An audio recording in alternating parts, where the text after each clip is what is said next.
The girl never imagined that the man who spent $1 million to buy her was actually eating slave food. Little did she know, Jack didn't even realize it was slave food. He had eaten it his whole life. Seeing how pitiful Jack looked, Jenny immediately offered to cook for him. Hearing she wanted to cook for him personally, Jack was stunned.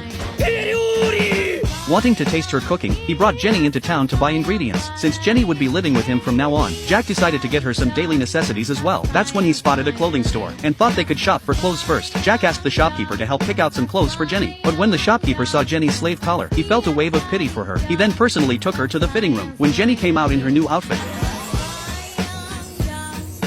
Jack was shocked. He quickly told the shopkeeper to change it to something else, but before they did, he couldn't help sneaking a glance or two. Jenny then changed into a maid outfit, and Jack even enchanted her shoes with healing magic to ease the fatigue from walking. Satisfied, Jack bought it all. Afterward, they stopped by the weapon shop. Jack wanted to remove the slave collar from Jenny's neck. The shopkeeper inspected it and said it was a high-level magical artifact. Removal required a special key. Forcing it off could be fatal. Frustrated, Jack realized he'd have to find another way. The two then went to buy food ingredients. By the time they were done, it was already evening, so they stopped at a restaurant to eat. Looking at the beautifully presented meal, Jenny was deeply moved. As a slave, she had never experienced anything like this. Jack seemed to understand what she was thinking, and his comforting words warmed her heart. But just as she was about to dig in, she realized she didn't know how to use a fork. And Jack noticed Jenny's face turned bright red with embarrassment. That's when she spotted a spoon nearby. She reached for it and finally got to taste the delicious food. At the same time, Jack ran into the same problem. The moment instantly became awkward. Seeing this, Jenny tried feeding Jack a bite. Jack shyly took the food and said it tasted amazing. Wanting to return the gesture, he picked up a piece for her too. Jenny blushed and accepted it. Their flirty behavior made nearby diners smile and laugh. Eventually, the two of them had no choice but to leave the restaurant.